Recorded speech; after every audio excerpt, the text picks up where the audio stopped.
Um tema que apareceu bastante, que é importante essa semana, foi o tema dos 5 anos da prisão do atual presidente da República, Luiz Inácio Lula da Silva. Por que esse tema é importante? Porque, embora as pessoas queiram esquecer o que aconteceu, né, há muita gente, principalmente dentro do PT, mas com certeza a burguesia, tudo, não deu destaque nenhum para esse fato, que gostariam de esquecer. Por que eles querem esquecer? Porque a prisão do Lula revela, né, uma coisa essencial sobre o regime político e a situação política brasileira, que é o quê? Que a atuação, né, dos órgãos judiciários é uma atuação antidemocrática, né?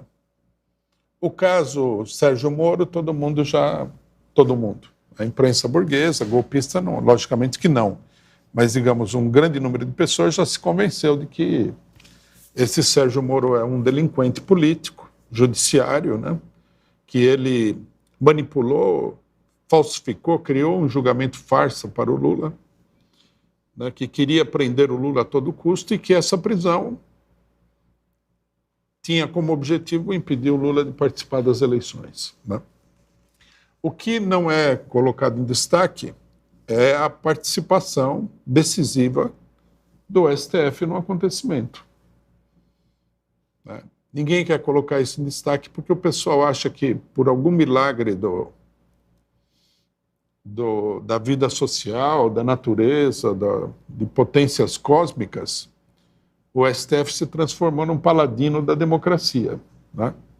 Principalmente um dos seus membros mais truculentos, mais antidemocráticos, que é justamente o Alexandre de Moraes. O que o pessoal não se lembra é que o STF, primeiramente, negou o habeas corpus à defesa ao Lula, pedido pela defesa jurídica dele, e depois o STF considerou, né, na verdade havia considerado antes e referendou que se você for condenado na segunda instância, isso daí vale para você ser preso, né? O que era uma violação explícita da Constituição, porque a Constituição diz que a pessoa só pode ser presa depois que o seu processo transitou em todas as instâncias do judiciário e recebeu sentença definitiva. Então, logicamente que um tribunal não poderia, ainda mais um tribunal cuja função seria analisar a Constituição, interpretar a Constituição, como dizem, não poderia decidir que o que a Constituição diz explicitamente não vale, vale o que eles estão dizendo, né? O STF já havia feito isso antes, quando manteve aí a lei da ficha limpa, né? A lei da ficha limpa previa que se a pessoa fosse condenada não sei se em qualquer instância ou na segunda instância, perderia os seus direitos políticos, que também era uma violação da Constituição. Graças a essas decisões do STF, que foram decisões fundamentais nesse processo, Lula foi preso, ficou 1 ano e meio preso. E poderia ter ficado lá, sei lá, todos os 8 anos, não fosse o fato de que a situação evoluía para uma crise política cada vez maior, né? Naquela época, muita gente não lembra disso, mas é importante relembrar aqui, nós, PCO, né, tomamos a iniciativa de convocar 3 atos públicos de protesto contra a prisão do Lula para Curitiba, né? Uma coisa que a gente deve dizer aqui, né, que é importante falar, é que o PT, por exemplo, não chamou nenhum ato público. A CUT, o MST não chamaram nenhum ato público. Logicamente que nós não vamos chegar no extremo de dizer que o PT, a CUT, o MST não queriam a liberdade do Lula, não é isso. mas mostra o nível de passividade, né, e de dependência das instituições do regime político, dessas organizações e dessas direções. Não houve nada. Fora eles, obviamente, o resto da esquerda não tinha interesse nenhum na libertação do Lula. PSOL, né, a esquerda tipo PSTU, PCB, etc., chegaram inclusive a afirmar que o Lula deveria ser preso mesmo, né? Então, nós realizamos três atos políticos pela libertação do Lula. Muita gente do PT participou, efetivamente, né? Até a própria presidenta do PT, que na época já estava nesse cargo, a Gleisi Hoffmann, participou de um ou dois desses atos, né? Se não me engano, um ato no aniversário do Lula. E esses atos estavam tendo uma repercussão muito grande, né? Se nós não podemos dizer, né, que os atos em si foram um fator direto na libertação do Lula, sem dúvida nenhuma, os atos mostraram que a prisão do Lula, a manutenção dessa prisão era uma coisa insustentável, né? Que a coisa poderia tomar um volume tal que você teria aí um grande movimento popular pela libertação do Lula. Eu acho que com isso nós demos uma contribuição importante, né? No caso da prisão do então ex-presidente da República. Mas fica aí o registro, né, que é importante lembrar, de que o STF, hoje considerado como grande, algumas pessoas, na pitoresca frase de algumas pessoas, né, a última barreira contra o fascismo, foi, na verdade, né, quem estendeu um tapete vermelho para que o Bolsonaro fosse presidente da República, passando por cima, inclusive, da Constituição. Se eles depois, né, viram a coisa de um ponto de vista um pouco diferente, isso daí não tem nada a ver com a luta contra o fascismo, mas tem a ver com os interesses do grande capital, né? Então, esse acontecimento é um alerta contra a confiança que tem sido demonstrada sistematicamente em relação ao STF. Bom, o governo Lula está se aproximando dos 100 dias de governo, né?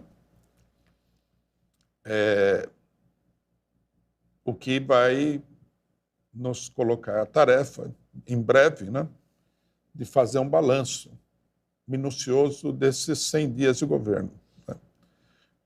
Nesse momento aqui, vamos destacar apenas uma coisa. O governo está num impasse muito grande, né? Olhando a realização do governo, a gente vê isso daí, né? O que o governo conseguiu em termos de gasto público com programas sociais é pouco mais do que ele está gastando com o Bolsa Família, né? As medidas sociais que o governo implementou são todas bastante limitadas, né? A burguesia vem assumindo aí uma posição cada vez mais agressiva contra o governo Lula. Nós destacamos aqui, né, a colocação de um editorial da Folha de São Paulo que falava que o Bolsonaro poderia cumprir um importante papel na oposição ao governo Lula. Claro que eles colocavam uma condição, né, que o Bolsonaro fosse um garoto bem comportado em relação ao regime, né? Não tivesse aí a sua conduta que eles chamam de antidemocrática, né? Não sei direito o que eles acham que é antidemocrático no Bolsonaro, porque o Bolsonaro foi bem menos antidemocrático do que o STF, por exemplo. Mas essa declaração é uma declaração no sentido de que é preciso colocar o governo sobre um verdadeiro estado de sítio, não um estado de sítio estatal, né? Mas de um estado de sítio pela burguesia. que a burguesia deve cercar o governo e impedir o governo de governar. É isso, no final das contas, o que está colocado. É importante destacar esse problema, por quê? Porque, nesse momento, a política do governo Lula está toda baseada na ficção de uma aliança que o pessoal chama de Frente Ampla, que é uma ficção, a gente viu até agora, né? A Frente Ampla é uma espécie de emissário, né, da chantagem dos capitalistas contra o governo do PT. Isso quando não é abertamente hostil ao próprio governo do PT. Um ministro da chamada Frente Ampla, Carlos Fávaro, ministro da Agricultura, falou que é preciso armar o homem do campo contra as ocupações. Bom, homem do campo não sofre ocupação, porque a terra dele é tão pequena que se entrar mais alguém na terra, não cabe todo mundo naquele lugar. Quem sofre ocupação não é o homem do campo, é o latifundiário, que é outra figura social. Então ele fala assim, é preciso armar os latifundiários contra as ocupações. Quer dizer, ele quer enfrentar as ocupações do MST a bala. E ele está dentro do governo do PT. Isso daí não é uma frente.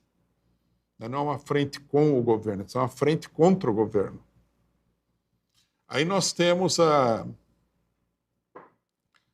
gloriosa Marina Silva, da Rede de Sustentabilidade, uma pessoa do Jorge Soros, que vem a público falar que a Petrobras tem que abandonar a extração de petróleo e a prospecção do petróleo e tem que se dedicar, sei lá eu, a fazer o quê?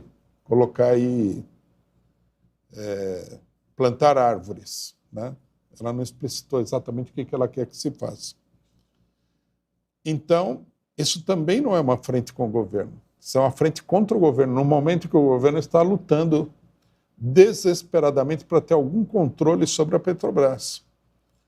O governo Lula já deu a entender no passado, e essa política continua no presente, que uma empresa como a Petrobras, ela é uma empresa indutora da atividade econômica no país. É uma empresa gigantesca, está em todo o território nacional. Cada vez que ela vai fazer alguma coisa, ela vai precisar de construção, máquinas, meios de transporte, etc.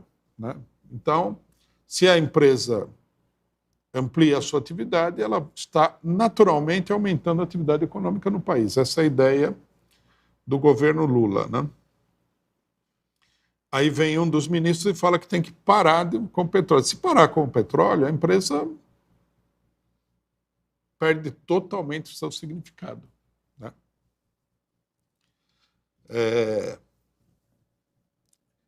O presidente da República está numa luta para ver se ele controla a Petrobras.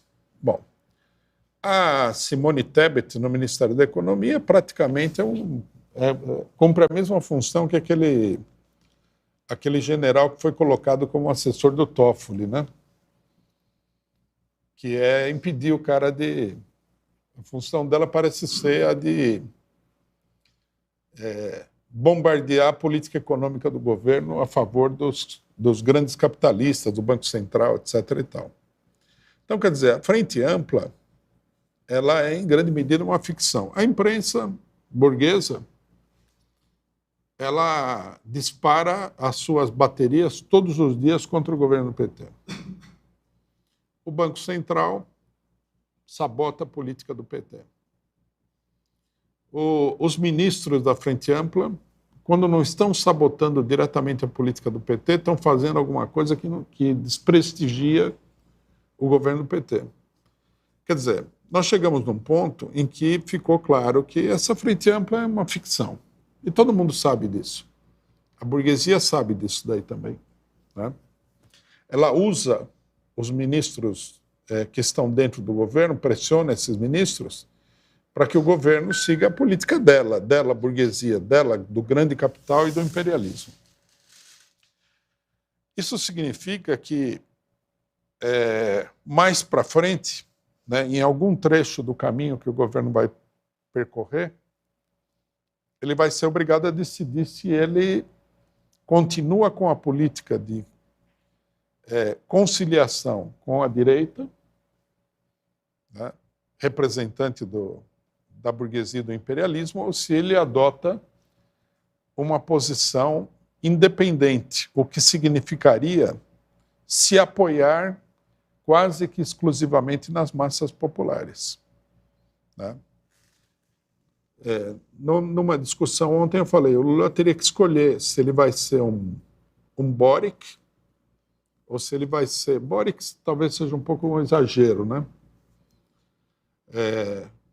Mas, para dar a ideia, né? Ou se ele vai ser um Chaves, né? Um é um governo institucional, sob controle do regime político, e o outro um governo nacionalista, que, apoiado nas massas, conseguiu uma certa independência, né? Nós vamos ver